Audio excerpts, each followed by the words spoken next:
Now the type of sparring we did today is randori, kind of a kumite, but not to the point where you're getting trophies or competing.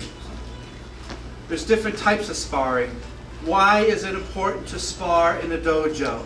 It keeps it real. Yeah.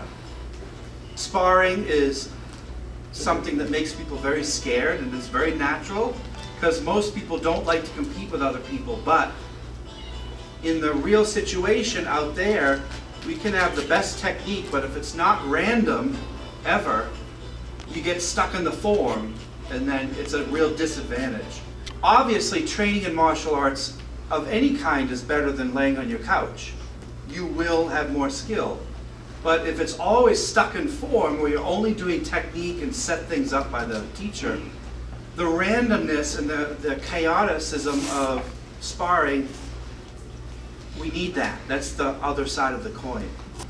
Other schools in ninjutsu or Budo often will run away from sparring because they say, well, our techniques are too deadly, so we can't spar because they're designed to kill and maim, and that's a bit of a cop-out. But there is some truth to it as well. You guys know that if we were out of the street and someone was attacking you, you would not hold back. You would not be gentle and tap out. You would fight for your life. Yes, and the real power of Budo would come into fruition. But here, you have to pull it back for your friend's safety. How many of you got hit unexpectedly? Yeah, all of us. You all get hit. How many of you had your guard caught down and you thought you had your hands up and you got hit though? Everyone. Sparring is great at teaching you where your weaknesses are.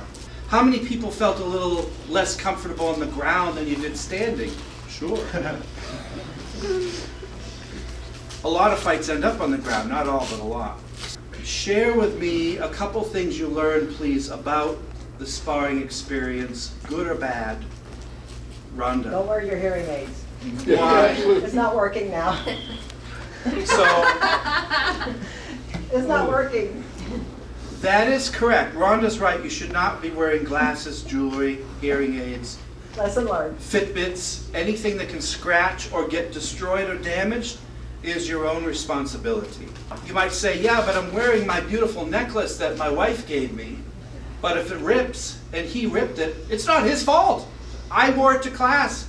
So if my Fitbit or my diamond necklace gets destroyed, it's actually my own fault. It says that in your curriculum book. You should not train with jewelry. I got scratched by a wedding ring once across the eye from a diamond.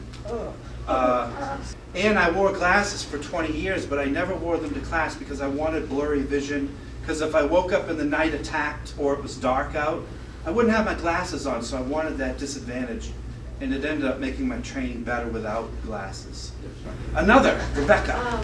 So when I was training with Daryl, I really appreciated that, like, after we sat down, like, you know, we'd like beat each other up, and then he would go through like all the times that he hit me, and then he'd be like, oh, well, I hit you because like you had your guard down, you let your guard down, or like I baited you and you fell for it, and like this and that, and then like the next time I could go through and like correct it. Okay, good.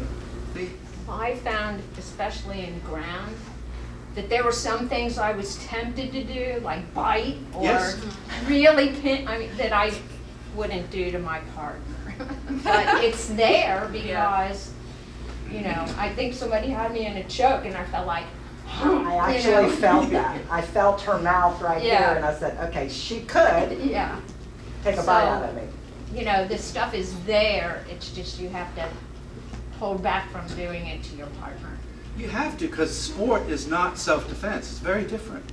One is in a ring with rules and referees and money and pure competition, adrenaline. Self-defense is about survival, doing the least amount of possible, running if possible, and doing maximum damage.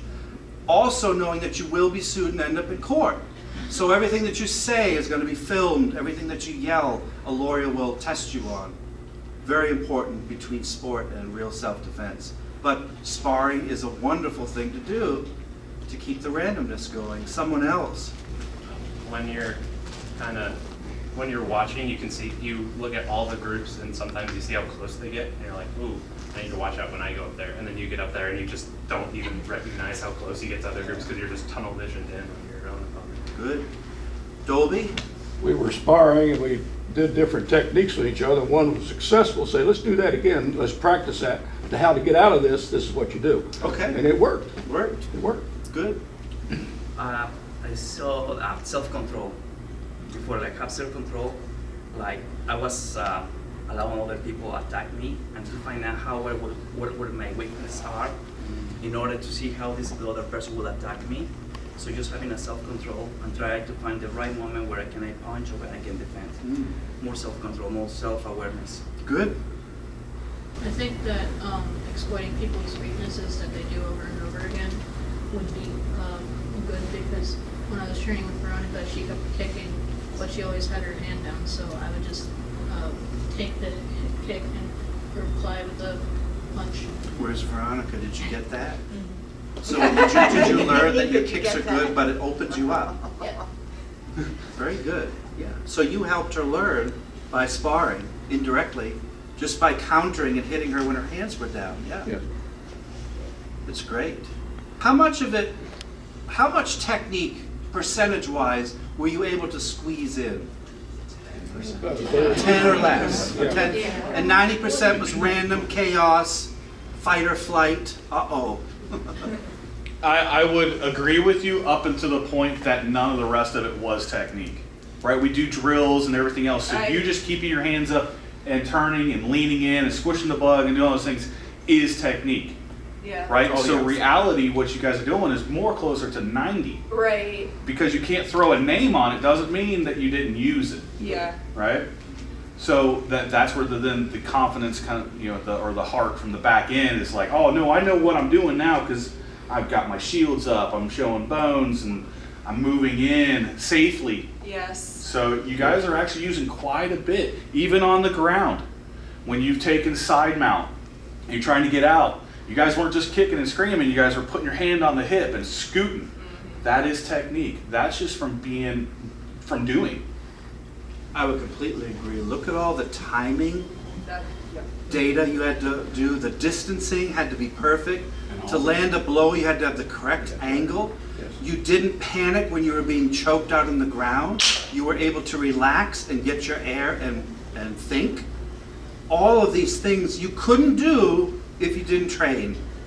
People think they can, and then they get hit in the face, and all of that imagination and fantasy goes right out the window. And when you do get hit, you don't run away like a baby. You tough it out. You're like, ow, and you keep going until you hear round over or you hear the bell ding. He's right. It's 90% technique, but not scroll technique. It's basics technique, timing, distancing, footwork, hands up, punching, drilling, hitting through your targets, hitting the correct target, getting through their defenses is a huge thing. How to fall to the ground without breaking your wrist. All these things are fantastic. So the sparring is always successful, and congratulations for being brave enough to come, because you can't get good at defending or fighting if you don't do it. And if you get in the ring, you're going to get punched. In sparring, you're going to get hit. You're going to be sore tonight, and you're going to wonder where that came from. Tomorrow, Sunday, you're going to think, oh, I have a bruise here. Was that Aiden, or was that Rhonda? Probably. Was that Dolby's thumb that got me? This is all fun stuff. And then you have to let your ego go for the competition and not be angry at your friend for hurting you, because they didn't mean it. They were just sparring. It's all friendly. We all love each other. Here's a family. This is worth 5 classes of technique, sparring. It really is. Keeps our school real. Keeps it real. Never perfect, but real.